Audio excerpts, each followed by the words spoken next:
તમારી કામવાળી સાથે વાત કરો તો પણ એક રુજુતાથી વાત કરો. તમારા આજુબાજુ કુટુંબ સગાવાલાઓને બધાને કહો. અને અમુક પ્રોબ્લેમ એ હશે કે તમે અવોઇડ નહીં કરી શકો, જેમાં તમારે મને જવું જ પડશે. એ પાર્ટીઝ હોય કે કોઈનો પ્રસંગ હોય કે કોઈની વિધિ હોય કે કોઈનું મરણ થઈ ગયું હોય, ત્યાં તમે એવું કહી શકશો, હું પ્રેગ્નેન્ટ છું, મારા બાળકને હું એક પણ પ્રકારની નેગેટિવિટી આપવા નથી માંગતી. જવું પડશે તમે, કારણ કે ત્યારે તમે કુટુંબની દીકરાની વહુ હશો, કોઈ પણ તમારે સંબંધ સાચવવાનો હશે. ત્યારે તમારા બાળકને મૃત્યુ શીખવો, નિરર્થકતા શીખવો જીવનની. આ જગતમાં તમામ સદગુણો છે, માણસનું ઇન્ટરપ્રિટેશન દુર્ગુણોનું છે. પૃથ્વી પર જે પણ સર્જવામાં આવ્યું છે એ સુંદર અને અદ્ભુત જ છે. માણસે પોતાની ગોબાચાળીથી એને કુરૂપ બનાવી દીધું છે. આ જગતમાં તમે એવા એરટાઇટ કન્ટેનરમાં 9 મહિના ન રહી શકો કે તમારી આજુબાજુ કશું જ આવે નહીં. લોકોને બહુ પ્રેમથી કહેવાનું રાખો. તમારી કામવાળી બે છે, ઓલા બેન છે ને આમ કરતા હતા, હશે હવે જેવડું છે એનો મગજ, એનું તમે એને બંધ નહીં કરી શકો ગોસિપ કરતા. પણ તમારા જવાબ, પોઝિટિવ જવાબથી તમારા બાળકને તમે એમ કહેવડાવી શકશો કે જગત આટલું ખરાબ અને કુરૂપ છે, પણ બેટા આપણે આવું નથી કરવાનું. અને આઈ એમ શ્યોર તમારી આજુબાજુની ઘણી બધી લોકો, ઘણા બધા એવા વાતો હશે કે એ સમય તમે ફ્રી હશો, આરામ હશે, એટલે દરેકને એમ થાય હું તારી વાતો કરવા આવું. એવું તો છે નહીં કે આપણે ભગવદ્ ગીતાના શ્લોકો કહેશે, ગાય સંભળાવશે. તને ખબર છે હમણાં તે દિવસે અહીં પાછળમાં ગયા હતા ને તો વટોળા ફોલતા હતા ને તો પછી આ બધું વાત કરતા હતા. આપણને એમાંથી કોઈ નથી ખબર, બધાને બધી ખબર છે. ત્યારે તમને પહેલી રીતે તો આપણને ચટપટી થાય, હે પછી શું થયું તું થાય. પણ ત્યારે તમે હો ને એવો જવાબ નહીં, પણ તમારે તમારા જે બાળકને બનાવવું છે ને એવો જવાબ આપે. હશે હવે ભૂલ તો માણસથી જ થાય ને, આપણે એમાં નહીં પડવાનું. ન મજા આવે ન વાત કરીએ, ચાલે. લોકોના મોં અને તમારા કાન બંધ નહીં થાય. તમારા મગજના વિચારો ચોક્કસ બદલાશે. Change in your attitude. તમારું જગતને, જીવનને, સંબંધને જોવાનું પરસેપ્શન બદલાવો. આ આખી યાત્રા છે એ હું આમ શ્યોર કે તમને શારીરિક નહીં પણ માનસિક રીતે સુંદર બનાવવાની વાત છે. બેને વાત કરીને એસક્યુ એટલે સ્પિરિચ્યુઅલ કૌશન, પણ એક સોશિયલ કૌશન પણ આવે છે. એસક્યુ એ પણ છે. અને જે લાગણી, જે સંબંધ, જે બુદ્ધિ સમાજ સાથે નથી જોડાયેલી એની વિકૃતિ છે. એ વિકૃતિ છે. એ લોકો સુંદર નહીં, સારું નહીં, સ્વસ્થ બાળક તમને મળે એની માટેના પ્રયાસ કરી રહ્યા છે. અને સ્વસ્થ શરીરનો હોય, મન પણ હોય અને આત્મા હોય. આત્માની ગતિ તો એ બાળક પોતે નક્કી કરી શકે. મારીને તમારી ઓકાત બહારની વાત છે નહીં શીખવવાની. કૃષ્ણ ભગવદ્ ગીતા આખી કીધા પછી અર્જુનને એમ કહેતો હોય કે હવે તને ગમે એ તું કર. તો એટલી સ્વતંત્રતા તમારે તમારા બાળકને આવતા દિવસોમાં આપવાની છે. અને બીજું સૌથી મહત્વનો પ્રશ્ન છે, પતિ પત્નીએ દરેકને પૂછવું છે કે તમારે બાળક જોઈએ છે શું કામ? શું કામ? મેણા ટોણા નથી સાંભળવા એટલે? તમારું વૃદ્ધત્વ ખરાબ ન જાય એટલે? તમારું ઇન્વેસ્ટમેન્ટ છે કોઈ? આ પૃથ્વીને તમે વધુ સુંદર બનાવવા માંગો છો, એ માટે તમે એક સર્જન કરી રહ્યા છો. ઈશ્વરના યજ્ઞમાં તમારી આ આહુતિ છે એમ માનીને તમે બાળક કરશો તો એ શ્રેષ્ઠ થશે, ઈશ્વરને ગમે એવું. બાકી નહીં થાય. તમે જો ઘણા અત્યારના છોકરા છોકરીઓ પોતાના મા બાપને બહુ જ પ્રેમથી કહી દે છે કે તમારી 100 વખતની ઈચ્છા હતી એટલે તમે અમને પેદા કર્યા છે. શું કામ? કારણ કે આપણે કમાન્ડ એવા આપીએ, તને ખબર નથી તારા પપ્પા કેટલા હેરાન થયા, તને ખબર નથી મને કેટલી તકલીફ થઈ તારી ડિલિવરી વખતે, આટલું કર્યું ને ત્યારે તો મોટો થયો, હવે અત્યારે તો વાયડો થાત. એટલે બાળકને સમજાઈ જાય છે કે ઈચ્છાથી નથી થયેલું, આપણે આ પૃથ્વી પર એમને જરૂર હતા એટલે લાવ્યા છે. અને બેને કીધું ને કે દિવસે દિવસે વધુ ને વધુ સ્માર્ટ પેઢી આવતી જાય છે, અને સાચા અર્થમાં સ્માર્ટ પેઢી આવી જાય. મારી ભત્રીજી 5.5 કે 6 વર્ષની હતી લોકડાઉન વખતે, અને ઈરલભાભી અમે રામાયણ દેખાડતા, ત્યારે લોકડાઉનમાં આપણે જોવાના હતા રામને, એને દેખાડવાના. એટલે મને એમ થયું હું એને થોડી માઇથોલોજી શીખવું ને આ દેખાડું. એટલે હું એને સરસ મજાનું આ રામ છે અને રામમાં ગુણો હતા અને રાવણ હતો ને આ. પછી વારે ઘડી એક શબ્દ એવો આવે, લંકાપતિ રાવણ, લંકાપતિ રાવણ, લંકાપતિ રાવણ. એટલે મારી 5.5 વર્ષની ભત્રીજીએ મને કીધું કે હે ને આ કેમ લંકાપતિ રાવણ? એની પત્ની તો મંદોદરી હતી કે. કે તો એમ ન કેવું છે કે મંદોદરીપતિ રાવણ લંકાપતિ કરે છે. આ પેઢી સવાલો સાથે તમને રીઝનિંગ પૂછે, કેમ આવું, એ પ્રકારનું એ આવવાનું છે. ત્યારે બહુ જરૂરી છે કે તમને પણ કદાચ પૂછશે કે મને શું કામ તમે પૃથ્વી પર લાવ્યા. એ અમારી નાની એવી અમને પૂછે, હોસ્પિટલમાં તું મને શું કામ લાવી? એટલે મેં એને એવું કીધું કે તું મને ગમી ગઈ એટલા માટે. એટલા માટે ખાલી તો બીજા બધાને લવાય ને. પછી મારે જવાબ હવે રેડી બનાવવા પડશે, એને કહેવું પડશે કે હું ઈચ્છતી હતી કે તું સરસ મજાની એવી કલાકાર બન, તું સરસ મજાની એવી વાતોડી બન, તું સરસ મજાની શિક્ષક બન, કે જેથી તું કેટલા બધા ગરીબ બાળકોને ભણાવી શકે. ટ્રસ્ટ મી, જે દિવસે તમારા સંતાનને એવી કરશે કે મારા મા બાપના પર્સનલ ઈચ્છાઓથી પર થઈને એને બાળકનું સર્જન કર્યું છે, ત્યારે એને તમારામાં શ્રદ્ધા વધશે અને તમારી જવાબદારી આજીવને લેવા તૈયાર થશે. બહુ ઈઝી છે સાચે. તમે આ પુસ્તક વાંચશો ને, એક એક પેજ ફેરવતા જશો તો તમને સમજાઈ જશે કે જે તમને બોજ લાગતો હતો, જે તમારી ઊંઘ ન આવવાનું કારણ બનતું હતું, એ તો કેટલું ઈઝી છે. પછી દરેક વસ્તુ તમારા સોજા ચડવા, તમારા મૂડ સ્વિંગ, તમારી તકલીફો, તમારા સારા ખરાબના કારણો તમને મળી જશે. જે પ્રશ્નો માટે તમારે કેટલા બધા લોકોને પૂછવું પડતું હતું, એનો સરસ રીતે. અને એ તો કેટલું સારું કહેવાય યાર કે 700 ગ્રંથો વાંચવાના, આ કરવાનું. અને તમને એ ખબર છે કે આપણે ત્યાં આ ઋષિ મુનિઓએ આકાશમાં આ ઋચાઓ જોઈ છે. આ લખાયેલા શાસ્ત્રો નથી, ઉપરથી ઉતરેલા છે. યજ્ઞોમાં એમણે આકાશમાં આ બધું લખેલું જોયું અને પછી આવેલા શાસ્ત્રો છે. એટલે ઈશ્વરે તમને મોકલેલા પત્રો છે કે તને બાળક આવું જોઈએ તો તું આમ કરજે. આ મારા અને તમારા કે આમના અહીંયા બેઠેલા કોઈના ઘરની ધોરાજીથી લખાયેલા ગ્રંથો નથી, ઈશ્વરે તમને લખેલા પ્રેમપત્રો છે. પણ હવે એવું છે, પત્રો વાંચવાની ટેવ વહી ગઈ ને આપણને.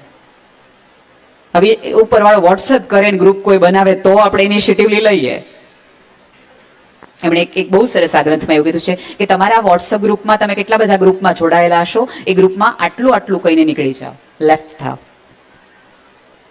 એટલે તમારે લેફ્ટ થયા પછી 3-4 જવાબો પર્સનલમાં આપવાના છે. તેવા હું વળી ઓલા વખતે તો પહેલા વખતે તે આવું કઈ નહોતું કર્યું, હવે કાં આવું કર્યું? આ હું છું તે મેં થોડું આવું કર્યું. એટલે ક્યાંક તમારું મન થોડુંક ડગમગશે, કાંઈ વાત તો સાચી છે, એ પ્રેગ્નેન્ટ જ છે ને. ત્યારે તમારે મક્કમદાર કે હશે કાંઈ નહીં થતું હોય, પણ અત્યારે હું જે પ્રોસેસમાં થઈ રહી છું ને એમાં આવું મને કીધું છે અને મારે 100% આને ફોલો કરવું છે. સાહેબ ખોટી તોય મારે 100% મારી જાતને કેવું છે કે મેં 100% આપ્યું હતું દોસ્ત, હવે ઉપરવાળા તારી કરામત. સાદી મજાની અને ઉત્સવની વાત છે. આપણે ત્યાં સંસ્કાર 16 સંસ્કારમાંનો એક આ સંસ્કાર છે. સંસ્કાર તમે કોને કહો? તેમને જેમ વાત કરી હતી એમ આ સંસ્કારને ઉજવવાનો, માતૃત્વ એ ઉજવવાની ઘટના છે, રીબાવાની ઘટના નથી. અને સ્ત્રી તો યાર એમેઝોન થી મોટી આનંદની નદી છે, જીવનનું ગૂગલ થી મોટું સર્ચ એન્જિન છે. સ્ત્રીનું ગોત્ર જ આકાશ છે, એની ભાષા મૈત્રી છે, એનો સ્વભાવ દરિયો છે. પંચતત્વની આખી ઘટનામાં મારો અને તમારું યોગદાન છે. હું ઘણી બધી વખત કહેતી હોઉં છું કે દરેક નદી સાગર તરફ એટલા માટે જાય છે, ક્યાંક ને ક્યાંક આખી સભ્યતાની સ્ત્રીપણાએ નક્કી કર્યું છે કે પુરુષમાં રહેલી ખારાશને મારા અસ્તિત્વને ઓગાળીને મારે દૂર કરવી છે. શ્રદ્ધા સાથે, એટલી શ્રદ્ધા સાથે તમારા શરીરનું અંગ, તમારા લોહીથી બનેલું, તમારા વિચારથી બનેલું એક અંગ શરીરથી શરીર છૂટું પાડી. અને મને સૌથી વધુ આનંદ એ છે કે ગર્ભયાત્રાના લેખકો 3 પુરુષો છે. વંદન કરું છું કે જેણે સ્ત્રીની આ તકલીફ પીડાને આત્મસાત કરી અને કશુંક નવું જુદી રીતે ઉત્સવ બનાવી શકાય. જેમ તમે શરૂઆતમાં કીધું ને કે હું દ્રઢપણે માનું છું કે સ્ત્રીના સુખનું કારણ છે પુરુષ છે. એ પુસ્તક હોય કે પેઇનલેસ ડિલિવરી હોય, એમણે વિચાર કર્યો હશે. એમને ક્યાંક તો જયદેવભાઈ કોઈક ડિલિવરી વખતે, કોઈક પેરેન્ટ્સ વખતે એવું મિસકોમ્યુનિકેશન અથવા કોઈ એવો ઝઘડો જોયો હશે ને કે તારા લીધે આ બાળક થયું, નામ થયું, થોડુંક ધ્યાન રાખ્યું હોત ને તો આવું ન થાત. 6000 ડિલિવરીમાં કઈ બધા સારા અનુભવ હોય નહીં હોય, પૂછજો ક્યારેક. એવા ખરાબ અનુભવમાંથી એને થયું હશે કે યાર એક સ્ત્રી બાળકની જવાબદારી, બાળકની આ સ્થિતિ, શારીરિક ફેરફારની સાથે આ એને સાંભળવાનું. Let's do something. અને એણે ગર્ભયાત્રા લખી હશે. અને અદ્ભુત બે મિત્રોનો સાથ મળ્યો. એક એમણે તો હવે કઈ ભાઈએ તો કઈ કોઈ સબ્જેક્ટ મૂક્યા જ નથી. આ બેન બેઠા એટલે હું તો આમ ગણતી જ રહી ગઈ. આ છે, આ છે, આ છે, આ છે, પેઇન્ટર છે ને, લેખકે છે ને, સંગીતકારે છે ને, ચિત્રકારે છે, શિલ્પકારે છે ને, ફેશન ડિઝાઇનર પણ. જો કપડા કેટલા સરસ પહેરે છે. તમે આ ગર્ભયાત્રા સંસ્કારમાં વાહે પાડે એવું લખ્યું હોત તો કે પહેલા મહિને રેડ ડ્રેસ આ પ્રકારનો પહેરાય, થોડુંક એ કરવા જેવું છે યાર. કારણ કે તમે જુઓ અત્યારે આપણી માટે એક આમ જો તો જાણે જ્યારે એક ફેસ્ટિવલ છે, દિવાલોના કલર આપણે બદલાવા છે, સ્પેશિયલ મેટર્નિટી માટેના કપડાઓ આવે છે, ડિઝાઇનરો એના સ્પેશિયલ થઈ ગયા છે. કપડા માટે આપણી પાસે અવેરનેસ છે. બાળક થવાનું છે એવી જાહેરાત થઈ એટલે ફઈ અને માસી બ્લુ અને પિંક રંગના જેટલા વસ્તુ મળે એ આપણને કુરિયર કરતા જાય છે. બેબી શાવરમાં આપણે આ કરીએ, ઓલું કરીએ, બધું જ કરીએ. સાહેબ એટલું બધું તમે દૈહિક સ્તરે કરતા હોય તો માનસિક સ્તરે આ આટલા પાનાના પુસ્તકની તૈયારી તમે ન દાખવી શકો કે જે તમને આજીવન કામ લાગવાના છે. તમને આપેલું પિંક કલરનું સરસ મજાનું ગાઉન એ તો ઘટના આખી 1.5 મહિનાની જ છે. ફેસબુક ઉપર તમારો મુકાતો એ ફોટો. અને અત્યારે બીજી તકલીફ કે શું છે ખબર છે કે ઇન્સ્ટા ઉપર જ્યારે કરીના પ્રેગ્નેન્ટ હતી ને ત્યારે એણે આ પિંક કલરના પુમાનું આ પહેર્યું ને આ કર્યું હતું. Let's do thing. પુમા વાળાએ કરીનાને કરોડો રૂપિયા આપ્યા હતા એ પહેરવા માટે. આજે જ હું વિપુલભાઈ સાથે સવારે વાત કરી, મેં કીધું માર્કેટિંગ ડિપાર્ટમેન્ટ તો એટલું જબરજસ્ત છે. તમે વિચાર તો કરો, કરીના છે નવાબની વાઇફ છે, મધ્યપ્રદેશની અડધી પ્રોપર્ટી એના નામે, એ કપાસિયા તેલ વાપરે એમ. એ કપાસિયા તેલ વાપરે અને પૂરી તળતી દેખાય, ખાને મેં હેલ્ધી હૈ. અને એનો યુટ્યુબ નો વિડીયો છું ત્યારે એમ કે આપણને એમ કે ઓઇલલેસ ખાઓ, ઓઇલ બહુ નહીં ખા. જુઈ ચાવલા કે પરણીતી ત્યારે એના પતિને વાળ નહોતા, ઈ આપણને એમ કે કેશ કિંગ થી વાળ લાંબા થાય. હે ને? હે ને?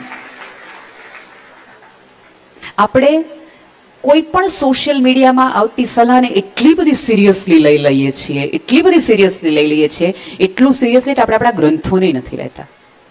હું ટ્રસ્ટ મી કે આ ફોટો જો કરીનાનો આમ વાળો હોત ને તો આ પુસ્તક તરત ધડાધડ કરીનાએ કર્યું ભાઈ, કરીનાએ કર્યું. દિખતા હૈ વો બિકતા હૈ. એ યોગાસન કરવા માંડે, એ પગ આમથી આમ કરવા માંડે એટલે તમારે ઘરે નહીં કરવા માંડવાના. એને 6 જણા હોય હાથ આમથી આમ કરાવવા વાળા. એને ફોટો ભલે એકલાનો મૂક્યો હોય. ત્યારે તમારા ડોક્ટરને જ પૂછો. બેને કીધું ને કે ગૂગલ ને એની યુટ્યુબમાં જુઓ. હું એવું નહીં કહું કે તમે આંધળા થઈ જાઓ, જુઓ. પણ એ સવાલ લઈને ડોક્ટર પાસે જાય કે મારી શારીરિક ક્ષમતા, મારી પોસ્ટ ડિલિવરીની પાછળની મારી હિસ્ટ્રી, મારી ગાયનેક આ હિસ્ટ્રી અને મારા ટાઈમ ટેબલ અને મારા ઘરની સ્થિતિમાં તમને લાગે છે કે મારે આ કરવું જોઈએ? છેલ્લી વાત હું આ હોસ્પિટલના સ્ટાફની કહી દઉં. મેં એમને ત્યારે પણ કીધું હતું હું જ્યારે મળી હતી ત્યારે કે બહુ જ સુંદર સ્ટાફ છે, તમને સ્માઇલથી આકર્ષે. મેં એમને જદુભાઈને એવું કીધું હતું કે તમે આ તો કરાવડાવો તે, પણ સાથે સાથે એવા સેમિનાર પણ કરાવો કે નર્સને, કેરટેકરને, એ ગાયનેકોલોજિસ્ટ આખા ડિપાર્ટમેન્ટને હેન્ડલ કરતો સ્ટાફ છે ને એનું બિહેવિયર કેવું હોવું જોઈએ. મને પૂછતા ડર લાગે, બેની તો થાય હો, એવો પહેલા જવાબથી સ્ત્રી ડરી જાય કે હવે નથી કેવું. એની બદલે તમે જુઓ એ કેટલી સરસ ને સાલસતાથી ને પ્રેમથી તમને પૂછે છે કઈ થાય છે તમને? કઈ ન થતો હોય તો આપણે આટલું પ્રેમથી પૂછે ને કહી દઈએ ઘરમાં શું થાય છે, પેટનું તો પછી કરશું. They are your friends. અને આ દિવસોમાં તમને નવા મિત્રો બનવાનો અવકાશ આ સમગ્ર હોસ્પિટલ પૂરી પાડી રહી છે. મિત્ર બનો, ડાઉટ કરનાર વ્યક્તિ ન બનો. તમારી પાસે ચોઇસ છે કે મૈત્રીની ભાષા બોલવી છે કે ડાઉટની. Ask yourself. આ પૃથ્વી પરનું શ્રેષ્ઠ સર્જન તમે કરવા જઈ રહ્યો છો. અરબીમાં એક કહેવત છે કે તમે જ્યારે પૃથ્વી પર આવો ને ત્યારે આપણે એવું કહીએ કે બાળક ઈશ્વરથી છૂટું પડી રહ્યું છે એટલે રડે છે. અને એ વખતે હજી તો તમે એવું કહેવાય છે કે જ્યારે બહાર આવે છે ને પહેલું પગલું મૂકે ને ત્યારે ઈશ્વર એને 1 સેકન્ડ માટે પોઝ લઈ એના કાનમાં ફૂંક નાખે અને એવું કહે કે તું મારું આ પૃથ્વી પરનું શ્રેષ્ઠ સર્જન છો, તું મારું આ પૃથ્વી પરનું શ્રેષ્ઠ સર્જન છો. ઈશ્વરે કહીને મોકલી દીધા મને અને તમને. હવે આપણે પુરવાર કરવાનો છે ને રિટર્ન ટિકિટ વખતે કહેવાનું દોષ સાબિત કર્યું કે નહીં આપણે. અદ્ભુત જીવન છે. આ 9 મહિનાનો ગાળો તમને જીવનના 900 વર્ષના અનુભવો આપશે. આ મેઘધનુષ 7 રંગનું નહીં, 365 દિવસનું મેઘધનુષ તમને એક જ દિવસમાં દેખાશે. સાહેબ, જે પેટ, જે કમર 28ની 26ની હતી એ અચાનક 38ની થઈ જાય. ઓલા બેન હમણાં કીધું ને કે મારું વજન ત્યારે 90 કિલો નથી, ત્યારે મેં તરત જ મેઘના બેનને કીધું, એમને પૂછો 90 કિલોમાંથી આટલા દુબળા પાછું કેવી રીતે થવાય? ગર્ભ સંસ્કાર તો અમને ચૈદોભાઈ શીખવી દે, ઓલું શીખવી દો ને હારોહાર. Can you imagine? આટલા એવા ગર્ભને સડનલી સ્ટ્રેચેબલ, તમારું રબર બેન્ડ હોય ને એને તમે એક હાથથી પોળો કરો ને તો એ તૂટી જાય. ટ્વિન્સ હોય, આટલું ક્યારેય અત્યાર સુધીના જગતમાં સાંભળ્યું છે કે આમાં કઈ એવી તકલીફ થઈ હોય? જે જગ્યા તમારા શરીરમાં હોય એ અવકાશમાં, પૃથ્વીના, મને તો બ્લેક હોલ થિયોરી જ આખી ગર્ભની થિયોરી લાગે એબ્સોર્બ કરતી. બ્રહ્માંડ મારા, આપણે એવી ત્યાં કહેવતો છે ને, સરસ આપણે કથા છે ભાગવતમાં કે યશોદાજીએ કૃષ્ણના મોઢામાં બ્રહ્માંડ જોયું. ત્યારે મને એવું થાય કે જગતની તમામ સ્ત્રીના ગર્ભમાં એક બ્રહ્માંડ છે.